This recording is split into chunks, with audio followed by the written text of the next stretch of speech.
that either makes you or completely rips your entire existence apart. As I've gotten older and had to deal with the unfortunate life events that occurs to those who are continuing to try to reach their dreams, I've learned a lesson or two about rock bottom and getting through those miserable potholes that one can feel swallowed by.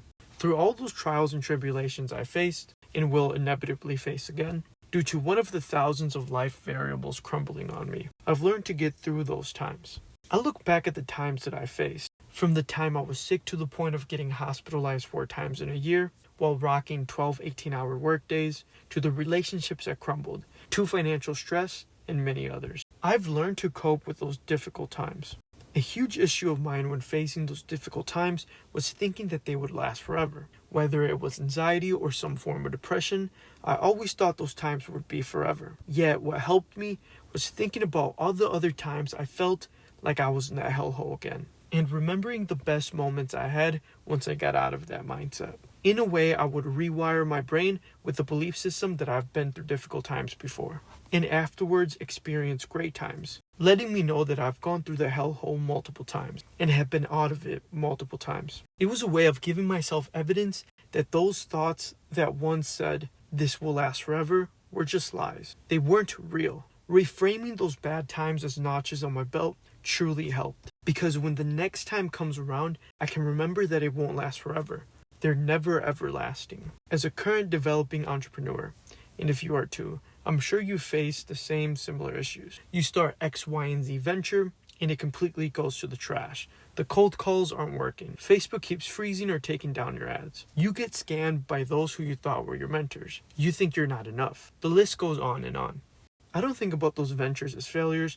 I think about them as XP points, because although in your eyes it may feel like failure, the entire time you were building skills that no one can take away from you. I remember my days working as a door-to-door salesman and having dry spells, especially during those times where I truly had to meet quota or I'd risk losing my job, and somehow I would miraculously pull through every time. But the only reason I did was through sheer force. And afterwards, I walked away with sales skills I never imagined I'd have, all because I stuck through the worst of it. I once read a book called Power versus Force. The main idea behind this book is that it breaks down tiers of consciousness and the levels that they operate at. And although I'm not about to preach the book, the title alone stuck with me. Power versus Force. The way I interpret that title is, there are times in life where you move through it using power. What is power? Confidence. The dominoes falling in your favor.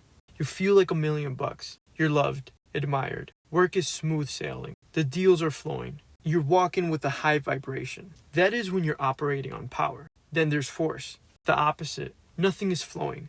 Everything feels choppy and erratic. You're constantly being tested by the universe. But even during those times, you still show up anyways. You fight through it. Your mind, body, and soul wants to give out, but you still complete the task at hand. That's force. I've learned to expect both of these seasons in life. Seasons where I move with power, and others in which I survive with force. I'm not going to sit here and act like I've got it all figured out. I'm still in the middle of it. Some days I feel like I'm making progress, and others I feel like I'm right back where I started. But what I've learned is, the lows don't mean you're losing. Sometimes they're just part of the rebuild. Every setback forced me to face myself in ways I was avoiding. So if you're there right now, in it, I hope this video reminds you that you're not alone in this fight. And if you're comfortable, drop a comment and let me know. What's the one thing that has helped you survive during your hardest season? Doesn't matter if it's small, a habit, a quote, a mindset, whatever it is. I'll be reading all of them. This channel isn't just about me talking, it's a conversation.